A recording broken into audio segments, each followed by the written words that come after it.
So we move on to section 2.4. We've been talking about water. Water has an oxygen that is bonded to a hydrogen and another hydrogen, and both of those bonds are polar covalent bonds. The oxygen pulls the electrons more towards itself, so it has a partial negative charge. The two hydrogens on that side have a partial positive charge.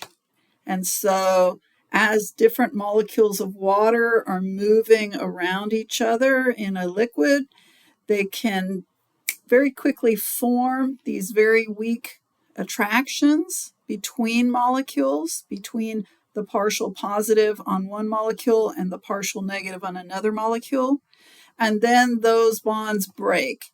But there's so many of them forming and breaking that it creates these very important properties of water. So all of the properties of water have to do with hydrogen bonding. If you're in doubt and you're being asked about the properties of water, hydrogen bonding might be the answer, because that is the fundamental thing that makes water special. So we're going to look at the first two properties of water that are the result of all of these hydrogen bonds that are forming and breaking. The first concept is the concept of adhesion and cohesion, which allows for what we call surface tension and capillary action. So just a few definitions. Adhesion and cohesion, at the bottom you can see. Adhesion is when water molecules stick to other kinds of molecules that are also polar because of the attraction in that hydrogen bonding. Cohesion is when water molecules stick to each other, or the fact that water molecules like to stick to each other because of hydrogen bonding. So the hydrogen bonding helps water be attracted to itself and to be attracted to other polar molecules. And what this does in terms of these two characteristics called surface tension, at the surface of any body of water, if it's very still, there will be a lot of hydrogen bonds there to a point that it can actually hold weight. Now, not a lot of weight, but it can hold all those hydrogen bonds on the surface of a body of water are enough to hold the weight of a small insect. So in this image you see on the screen, this insect is able to actually stand on water or walk on water. His legs are not breaking through the surface, but they are actually pushing down, and the weight of the insect is being held by that hydrogen bonding structure or force at the surface of the water. Also, water will move up against the force of gravity through very thin tubes, and that is called capillary action. So the thinner the tube, the higher water can move upwards. And that's because the water is not only pooling on other water molecules behind it, but also attracted to the sides of the tube. The tube can be made out of glass, as shown in this picture, but if you think about the thin tubes inside of a plant, these are vessels, and the vessels in a plant are very thin tubes that allow water to go from the root all the way up to the top of the plant. In fact, like in a tree, it can go very, very high. So only if the tubes are very thin can water go all the way up. But that makes it possible for the leaves at the very top of a tree to get water just like anything lower down. So those are two kind of interesting characteristics of water.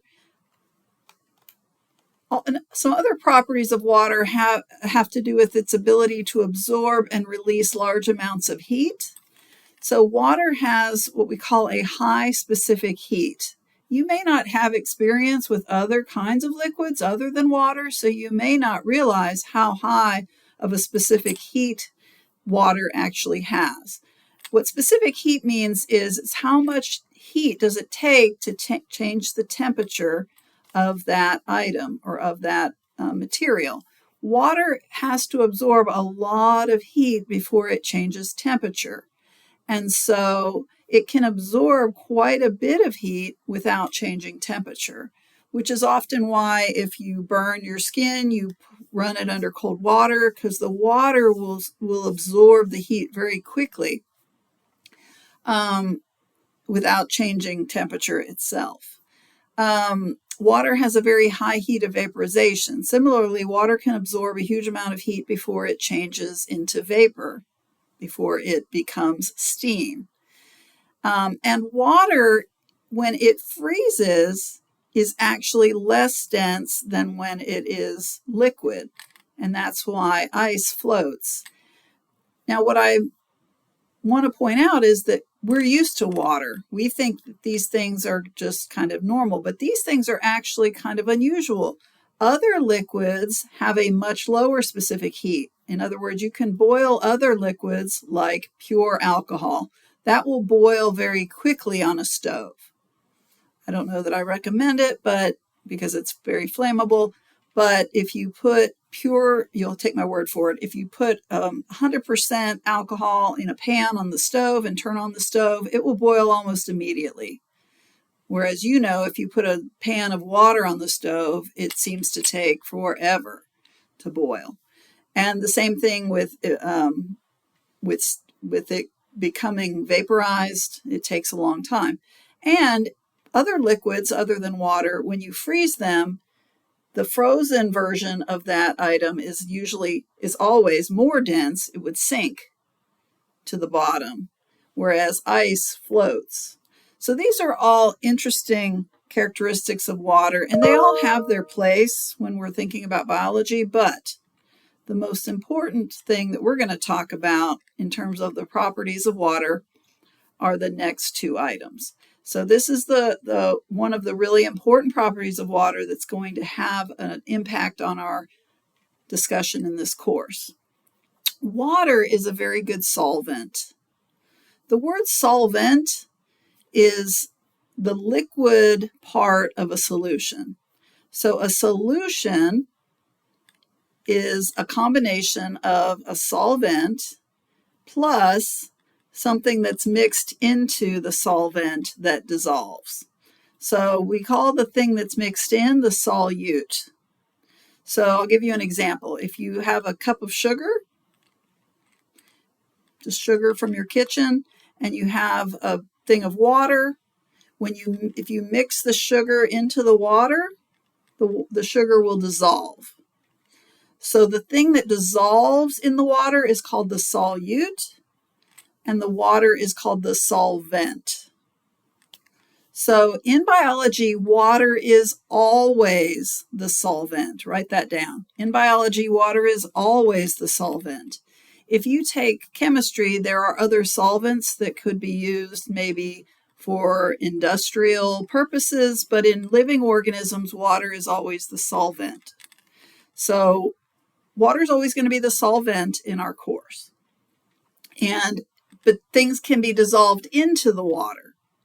And the mixture of both the solute and the solvent is called the solution.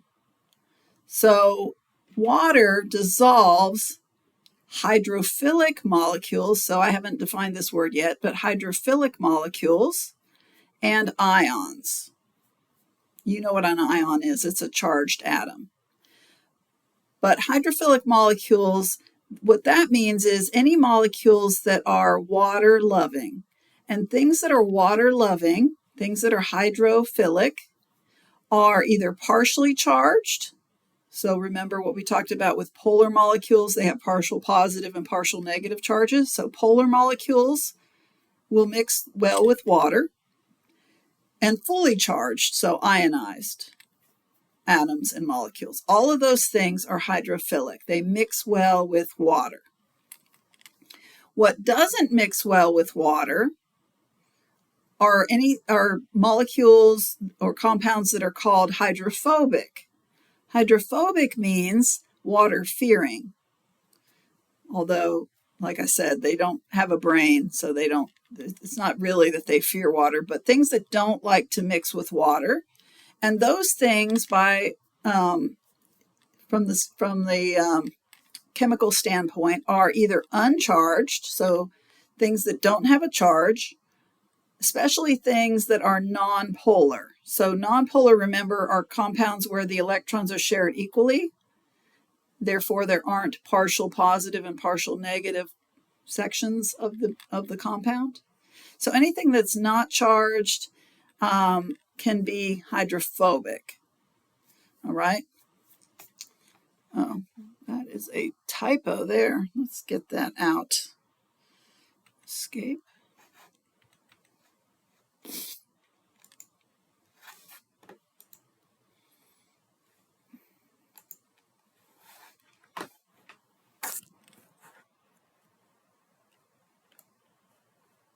Hydrophobic.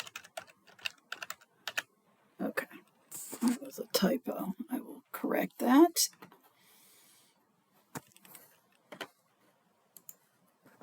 That's important. Okay, so hydrophobic means water-fearing. Uncharged, nonpolar atoms and molecules are hydrophobic. Water cannot mix well with these things. Hydrophobic molecules, when placed in water, will come together with each other to try to shield each other from contact with the water.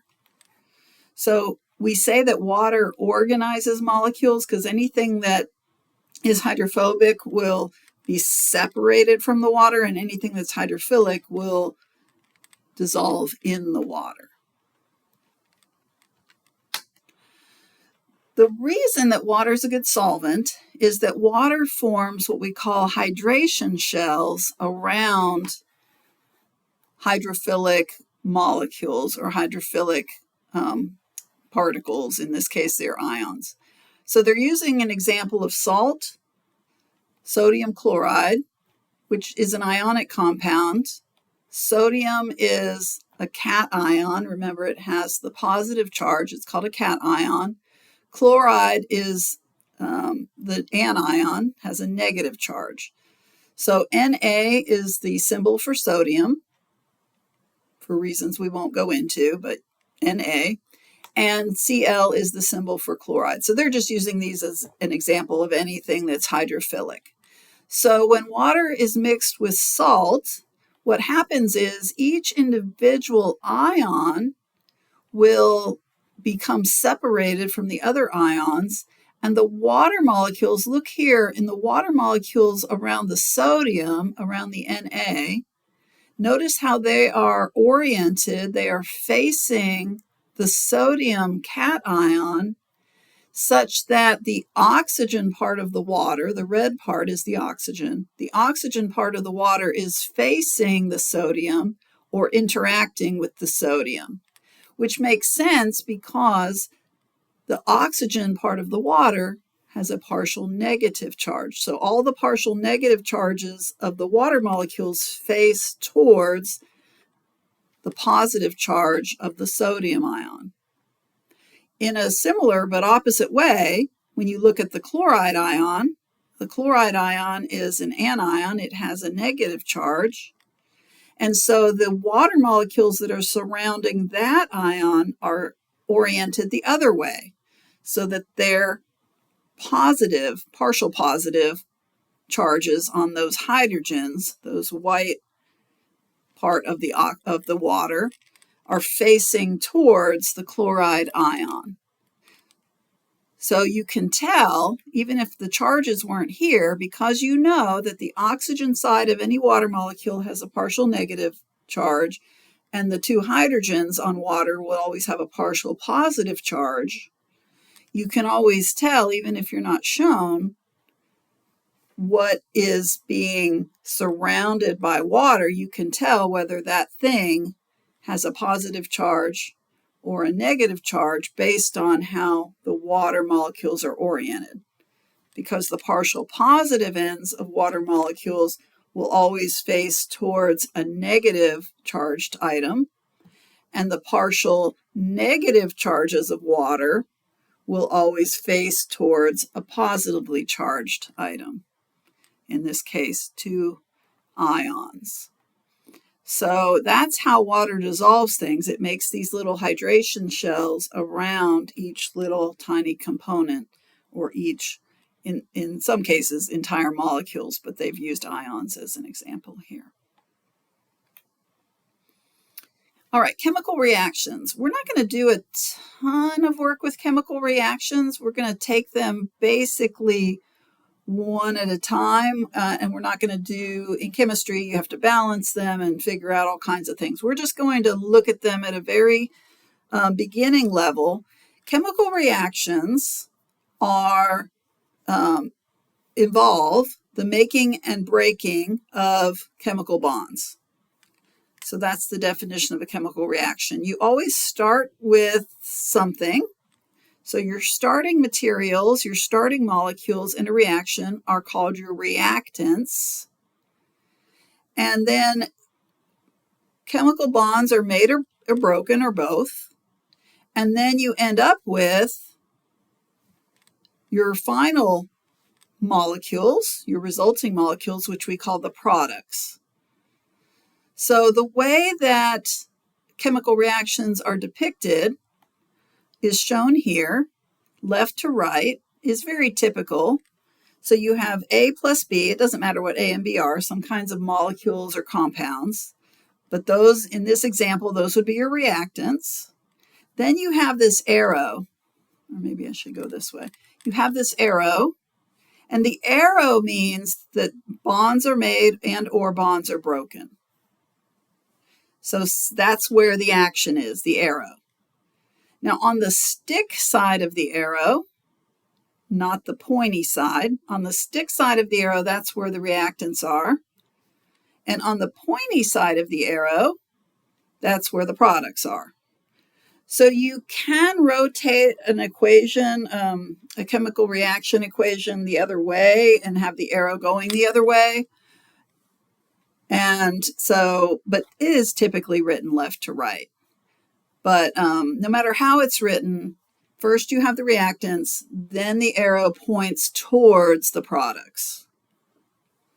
So the reactants are the starting molecules. Sometimes there's only one molecule as a reactant. Sometimes there's more than one. Then the arrow, and then the products. Sometimes there's only one product. Sometimes there's more than one.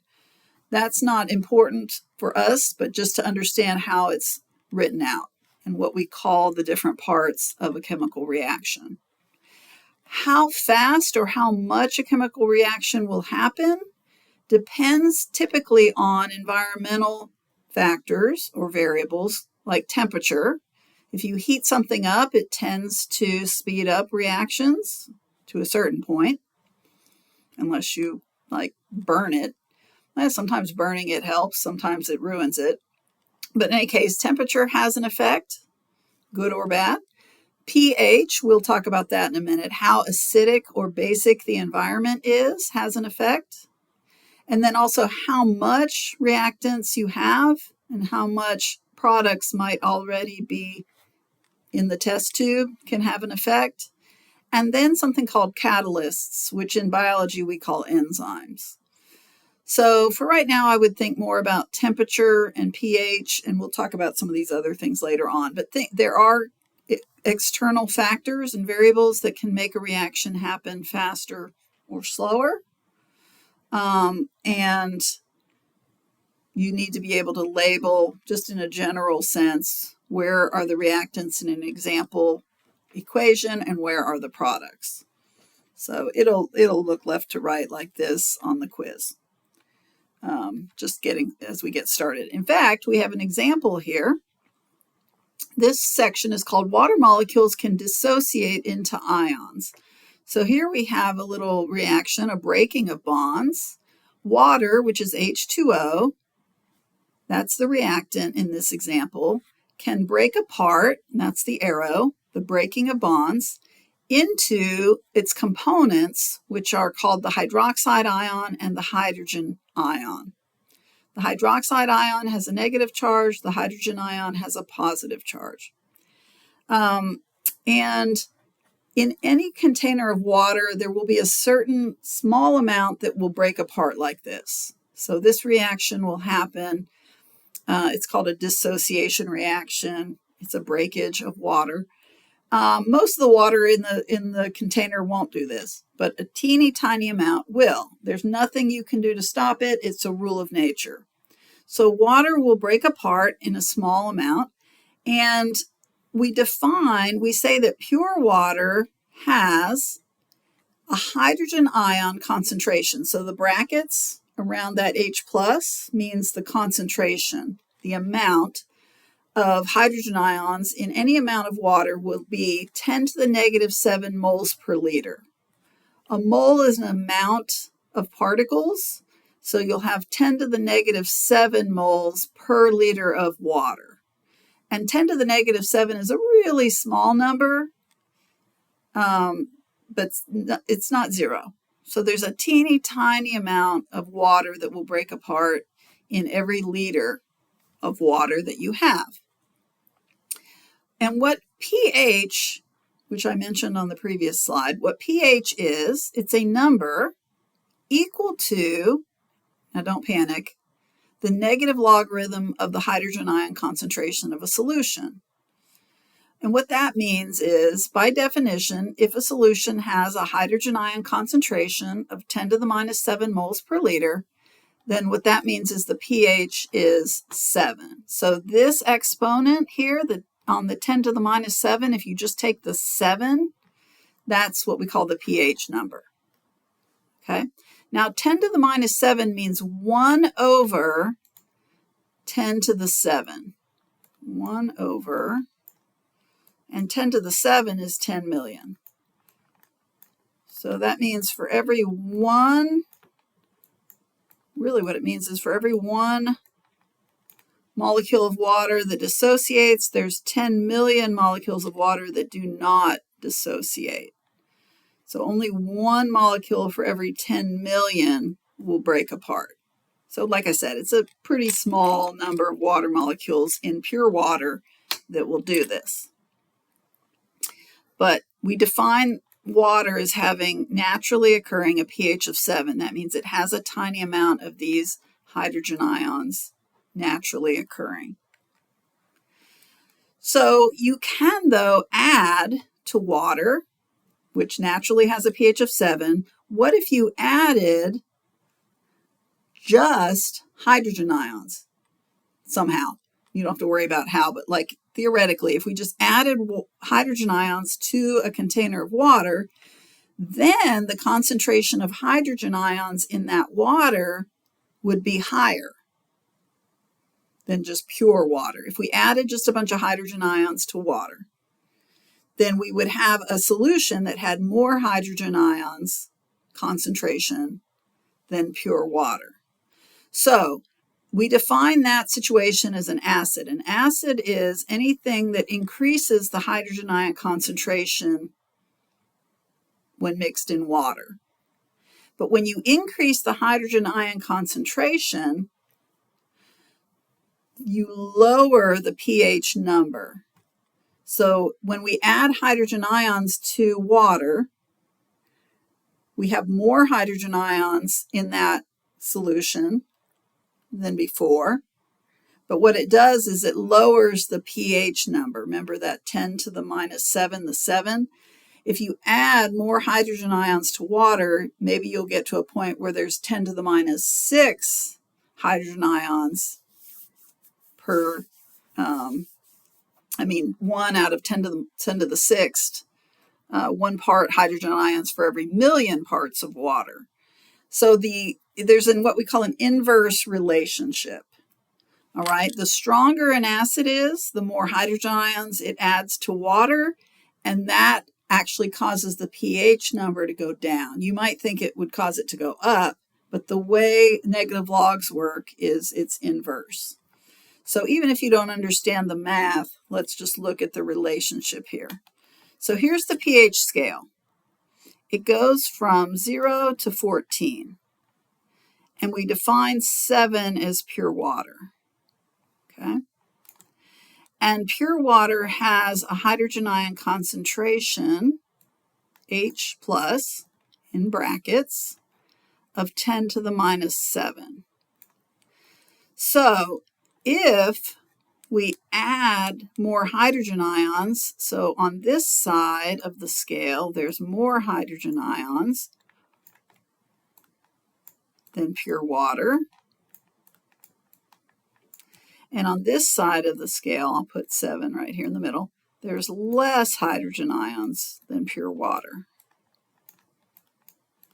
So if we add something that increases the hydrogen ion concentration, what you'll notice is it causes the pH number to go down. So it goes from 7 to 6 to 5 to 4 to 3 to 2 to 1. Each of these steps is a tenfold difference from the previous step. Because it's a logarithmic scale, it's a base 10 scale. Okay? So let's say you have pure water, it has a pH of 7. And if you add some acid to that, it maybe causes the pH to become 5. And they give you an example. Black coffee has a pH of 5. You don't have to memorize the solutions. But let's say I gave you a question and I said, okay, you have a solution that has a pH of 7. You have another solution, black coffee, that has a pH of 5. So how many times more hydrogen ions are in the black coffee than the water? A pH of 7 is 2 steps from a pH of 5. But remember that each step here is not just a 1, but a 10 to the 1 difference, a tenfold difference, because this is an exponential scale.